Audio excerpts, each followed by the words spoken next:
سے کہ مصعب فرض اور واجب میں کیا فرق ہے، جبکہ فرض کی بھی قضا ہے واجب کی بھی قضا ہے، تو پلیز ذرا بسم اللہ الرحمن الرحیم۔ دیکھیں، فرض جو ہے، فرض اور واجب میں عملی لحاظ سے کوئی فرق نہیں ہے، دونوں کو لازم ہے پڑھنا۔ یہ فقہا کی اصطلاح ہے، ٹرم ہے، یعنی قرآن و حدیث میں تو کوئی فرق نہیں ہے، فرض کا مطلب بھی متعین، واجب کا مطلب بھی جو آپ پر لازم ہے، لیکن فقہا نے مسائل کو جو جس مسئلے کا درجہ ہے نا، وہ درجہ ڈیفائن کرنے کے لیے یہ الگ الگ نام دیے۔ فرض اس لازمی حکم کو کہا جاتا ہے جو دلیل قطعی سے ثابت ہو، یعنی قطعی ثبوت بھی ہو، قطعی الدلالہ بھی ہو، یعنی ایسی احادیث جن کا مفہوم بھی بہت واضح ہے اور تواتر سے ثابت ہے، یا قرآن کی آیت۔ اور واجب ظنی چیز، یعنی وہ قطعی یا تو ظنی الدلالہ ہوگا یا ظنی الثبوت ہوگا، مطلب یہ کہ یا تو اس کا ثبوت خبر واحد سے ہوگا جو یقینی نہیں ہے، یا یہ کہ اس کے معنی ظنی ہوں گے۔ تو یعنی یقینی طور پر جب کوئی، سادہ زبان میں اس کو یوں کہا جائے گا، جب کسی چیز کا لازم ہونا ایسے بے غبار دلائل سے ثابت ہو جس میں دو رائے نہیں ہو سکتی، تو اس کو فرض کہا جاتا ہے۔ اور جب کسی چیز کا لازم ہونا ایسے دلائل سے ہو کہ جس میں دو رائے ہو سکتی ہیں، تو مجتہد نے ایک رائے سے ایک بات کو ترجیح دی ہو، تو ایسے لازمی حکم کو واجب کہا جاتا ہے۔ صحیح، بہت شکریہ۔ مسز سلمہ کا سوال جی کینیڈا سے پوچھا ہے کہ کسی غریب لڑکی کو بیوٹی پارلر کا جو کورس ہوتا ہے وہ کرانے کے لیے زکوٰۃ کی رقم دی جا سکتی ہے یا نہیں جی؟ دیکھیں، غریب کو زکوٰۃ دی جا سکتی ہے، پھر وہ جو چاہے کرے اس سے۔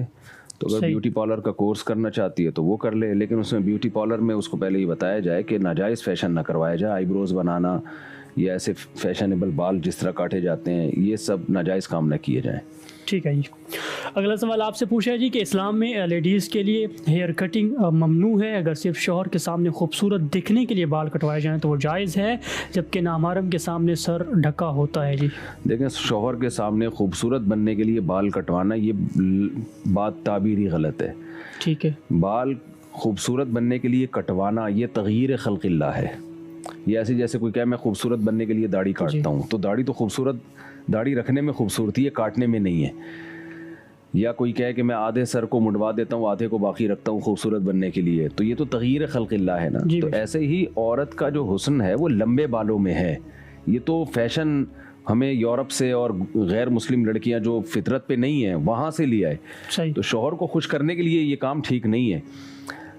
بال عورت کے لیے لمبے رکھنا ہی لازم ہے۔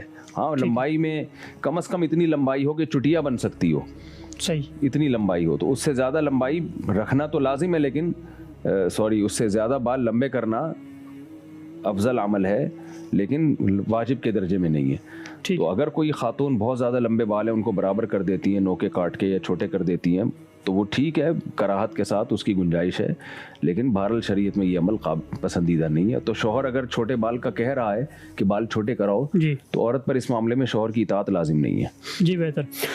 اگلا سوال آپ سے جی دانیال احمد کا کراچی سے پوچھا ہے کہ سودی معاملہ سے گھر یا گاڑی خریدی تو کیا کریں اس چیز کا؟ کیا اسے استعمال کرنا یا آگے بیچ کر پیسے کمانا حرام ہوگا؟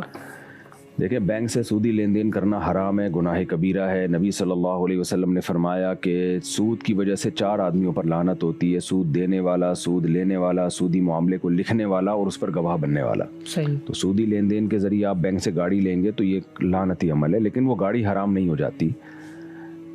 معاملہ حرام ہے، گاڑی نہ حرام ہے، نہ گاڑی کو بیچنا حرام ہے۔ تو یہ معاملہ چونکہ اب فس بھی نہیں ہو سکتا، کیونکہ بینک نہیں فس کرتا اس معاملے کو، تو وہ تو آپ سے سود لے گا بہرحال۔ تو یہ گناہ کا کام آپ نے کیا، آئندہ کے لیے توبہ کی جائے کہ آئندہ یہ کام نہیں ہوگا، اور جو ہو چکا ہے اس پہ استغفار کیا جائے۔ باقی جو کسی نے گاڑی اب لے لی ہو تو اس کا استعمال بھی جائز ہے اور اس کو آگے بیچنا بھی جائز ہے۔ جی، بہت شکریہ۔ محمد مبشر صاحب دبئی سے پوچھا ہے کہ قادیانی ڈاکٹر سے علاج کروانے کا حکم کیا ہے جی؟ دیکھیں، جائز ہے، مگر غیرت اور دینی حمیت کے خلاف ہے کہ قادیانی عام غیر مسلموں کی طرح نہیں ہوتے۔ ٹھیک ہے، عام غیر مسلم اور اسلام ایک دو الگ الگ چیزیں ہیں، بالکل سب کو پتہ ہے۔ قادیانیت غیر مسلم ہے قادیانی، لیکن اپنے آپ کو مسلمان شو کرتے ہیں، نبی صلی اللہ علیہ وسلم کا امتی شو کرتے ہیں۔ تو یہ نبی صلی اللہ علیہ وسلم پر بہت بڑا بہتان ہے کہ جس کی نسبت نہیں ہے اس کی نسبت نبی کی طرف کر دینا۔ جی، بہتر۔ تو اس لیے قادیانیوں کے ساتھ حتی الامکان معاملات سے اجتناب کیا جائے۔ کوئی شدید مجبوری ہو تو ایک الگ بات ہے، تو والی غیرت اور حمیت کا مسئلہ ہے، اس سے اجتناب کرنا لازم ہے۔ ٹھیک ہے۔ فاروق صاحب کا سوال جی ملائیشیا سے پوچھا ہے کہ کیا مسلمان بت پوجنے والے کے ہاں نوکری کی جا سکتی ہے؟ یعنی مقصد یہ ہوا کہ بتوں کی پوجا کرنے والے کے ہاں جاب کرنا، یعنی ہندو کے ہاں جاب کرنا جائز ہے وہ، لیکن ان کے سوال سے لگ رہا ہے کہ شاید وہ بت پوجنے ہی کا کام کرتا ہے اور اس کے ساتھ اس کام میں کسی قسم کی معاونت ہے، تو پھر یہ جائز نہیں ہے. یعنی کوئی مندر میں آپ کی ڈیوٹی لگا دے بتوں کی ریپیئرنگ یا بتوں کی صفائی ستھرائی، تو یہ پھر حرام کا عمل ہے، مسلمان کے لیے جائز نہیں ہے. جی بہتر. محمد فاروق شاہ جی قطر سے پوچھ رہے ہیں کہ قرض کے لین دین کا مصنون طریقہ پلیز آپ بتا دیجیے. آج کل قرض لینے والے بھی چپکے سے مانگ لیتے ہیں اور دینے والا بھی خاموشی سے دیتا ہے، مگر جب واپسی کا تقاضا ہوتا ہے تو اکثر اختتام جو ہے وہ ناراضگی ہی پر ہوا کرتا ہے. مطل الغنی یہ ظلم، نبی صلی اللہ علیہ وسلم کی صحیح حدیث ہے کہ ایک آدمی قرض لے، واپسی کی قدرت ہو پھر بھی نہ لوٹائے، تو یہ نبی صلی اللہ علیہ وسلم نے اس عمل کو ظلم قرار دیا ہے. تو قرضہ لے کے واپس کرنا، اس کا مسنون طریقہ، قرضہ لینا جو ہے یہ اس کا کوئی خاص مسنون طریقہ نہیں ہے. کسی سے آپ کو شدید مسنون تو یہ ہے کہ شدید ترین مجبوری کے بغیر قرضہ مانگا نہ جائے. آج کل لوگ یہ کرتے ہیں کہ اپنی ضرورات انہوں نے بڑھائی ہوئی ہیں، اس کے لیے بھی چاہیے، اس کے لیے بھی چاہیے. شدید ضروری تو کھانا پینا ہوتی ہے، یہ کوئی بہت مجبوری ہے، علاج ہو گیا، اس کے علاوہ کوئی مجبوری نہیں ہے.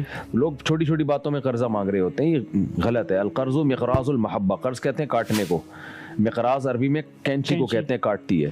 تو قرض کو بھی عربی میں قرض اس لیے کہتے ہیں کہ وہ محبت کو کاٹ دیتا ہے. تو اس لیے قرض کے لین دین سے شریعت نے یعنی پسند نہیں کیا ہے قرض کے لین دین کو اسلام نے. ٹھیک ہے. تو مجبوری میں لینا ہو تو اگر لے لیا ہے تو اس کو وقت سے پہلے واپس کرنے کی کوشش کی جائے. اگر ٹال مٹول سے کام لیتے ہیں تو وہ کبیرہ گناہ ہے. اور اگر کسی مجبور نے لیا، لیتے ہوئے دینے کی نیت تھی اور بیچارہ واقعی اس کا دیوالیہ ہو گیا، بعض دفعہ ایسا بھی ہوتا ہے قدرتی حادثہ آ جاتا ہے، جی بالکل، تو پھر اللہ نے لینے والے کو بھی حکم دیا ہے کہ وہ انکان ذو عسرۃ فنظرۃ الی میسرہ، کہ دینے والا اگر تنگ دست ہو گیا ہے تو اس کو پھر مہلت دینی چاہیے. ٹھیک ہے. مفتی وحید صاحب ہمارے پروگرام میں شامل ہیں جی، اور سوال ان سے عادل صاحب نے آسٹریلیا سے پوچھا ہے کہ وضو کے دوران استعمال شدہ پانی کپڑوں پر آ جاتا ہے، کیا ان کپڑوں کو پاک کیے بغیر نماز پڑھی جا سکتی ہے؟ بسم اللہ الرحمن الرحیم. استعمال شدہ جو پانی ہوتا ہے دو طرح کا ہوتا ہے. ایک پانی وہ ہوتا ہے کہ جس سے ناپاکی کو دور کیا جا رہا ہے، تو اگر اس طرح کا پانی کپڑے پر یا بدن پر لگ رہا ہے تو چونکہ پانی ہی ناپاک ہے تو اس لیے وہ جگہ بھی ناپاک ہو جائے گی.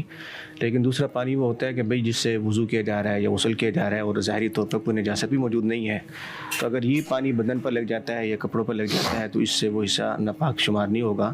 لیکن بہرحال غسل کرتے ہوئے، وضو کرتے ہوئے احتیاط کرنی چاہیے کہ یہ مستعمل پانی بھی کپڑوں پر نہ لگے. بہتر. اقامت صرف امام کے پیچھے کھڑے ہو کر کہنی چاہیے، کسی صف میں کھڑے ہو کر بھی اقامت ہو سکتی ہے؟ جی دیکھیں، اقامت کہنے والے شخص کے لیے شرعی اعتبار سے کوئی جگہ مقرر نہیں ہے. عام طور پر جو مؤذن ہوتا ہے وہی اقامت کہہ رہا ہوتا ہے، اور مؤذن کو ہم عرف عام کے اندر امام کا جانشین یا نائب بھی شمار کرتے ہیں. تو اس لیے بہتر یہ ہے کہ اگر وہ مؤذن ہے اور وہ اقامت کہہ رہا ہے تو امام کے پیچھے کھڑا ہو تاکہ بوقت ضرورت وہ نیابت کے جو فرائض ہیں ان کو انجام دے سکے. ٹھیک ہے. اگر جماعت میں شامل ہوں اور امام قرات شروع کر چکا ہو تو کیا ہم ثنا پڑھیں گے؟ کب پڑھیں گے؟ نیز کیا ثنا کے بغیر بھی نماز ہو جائے گی؟ جی، ثنا کا پڑھنا ایک سنت عمل ہے. اگر کسی نے سنت کو چھوڑ دیا ہے تو یہ بری بات ہوتی ہے، لیکن اگر بھولے سے رہ جائے تو اس میں پھر قرات بھی نہیں آتی. بہرحال اگر امام قرات شروع کر چکا ہے، چاہے وہ جہری نماز ہے کہ جن میں جہرن قرات کی جاتی ہے یا سرن قرات کی جاتی ہے، اور پھر اگر کوئی شخص امام کے ساتھ شریک ہو جاتا ہے تو اس کے لیے ثنا پڑھنا جائز نہیں، تو وہ خاموشی کے ساتھ کھڑے گا. صحیح جی. مفتی طارق مسعود صاحب کی خدمت میں سوال عبد الواجد کا کہ مرض الموت سے کیا مراد ہے اور مرض الموت وفات سے کتنے دن پہلے شمار کیا جائے؟ دیکھیں، مرض الموت کا وفات سے کتنے دن پہلے شمار ہوگی اس کے کوئی خاص متعین مقدار نہیں ہے. وہ مرض جو انسان کی موت کا سبب بنے اور اسی میں انسان کی موت واقع ہو، تو وہ مرض موت کہلاتا ہے، اور اس میں وصیت اور دیگر احکام شریعت کے تبدیل ہو جاتے ہیں. اور اس میں جو ہبہ اور یعنی ہبہ کیا، کسی کو گفٹ دیا، تو حالت صحت کے حکام میں اور مرض موت کے حکام میں وصیت اور وراثت کے اعتبار سے فرق ہے. ٹھیک ہے. تو کوئی اس کے لیے کوئی خاص دن متعین نہیں. وہ بیماری جس بیماری کی وجہ سے آپ کی موت واقع ہو اور اس بیماری سے آپ صحت مند ہونے سے پہلے ہی مر جائیں. جی ٹھیک ہے. اگلا سوال آپ سے پوچھا ہے جی زوجہ منصور نے کرک سے کہ اگر صرف بیٹیاں اپنے مرحوم والد کے اصال ثواب کے لیے قرآن خوانی کریں اور کچھ پکا کر ہمسایوں میں بھی تقسیم کر دیں تو کیا یہ درست عمل ہوگا ان کا؟ نہیں، یہ درست عمل نہیں ہے. قرآن خوانی اصال ثواب کے لیے بدعت عمل ہے. بیٹیوں کو چاہیے جتنا چاہیں جب چاہیں قرآن پڑھ لیں. اس کو قرآن خوانی نہیں کہتے. قرآن خوانی تو ایک مخصوص حیت میں لوگوں کو جمع کرنے کو کہتے ہیں. تو اپنے طور پر جتنا چاہیں قرآن مجید پڑھیں, والد کے لیے دعائیں کریں, اور باقی یہ کہ کھلانا پلانا جو ہے نا جیسے پڑوسیوں کو, یہ شادی بیاہ اور خوشی کے موقع پر ہے شریعت میں, یہ غمی کے موقع پہ نہیں ہے. چپکے سے غریبوں میں صدقہ خیرات کر دیں وہ ٹھیک ہے, لیکن پڑوسیوں کو اور محلے والوں کو کھلانا پلانا یہ اس موقع یہ بے موقع حرکت ہوگی. جی ٹھیک ہے جی. عمر صاحب کا سوال جی لاہور سے پوچھا ہے کہ مشاجرات صحابہ سے کیا مراد ہے اور اس کے بارے میں عقیدہ ایک انسان پہ کیا ہو جی؟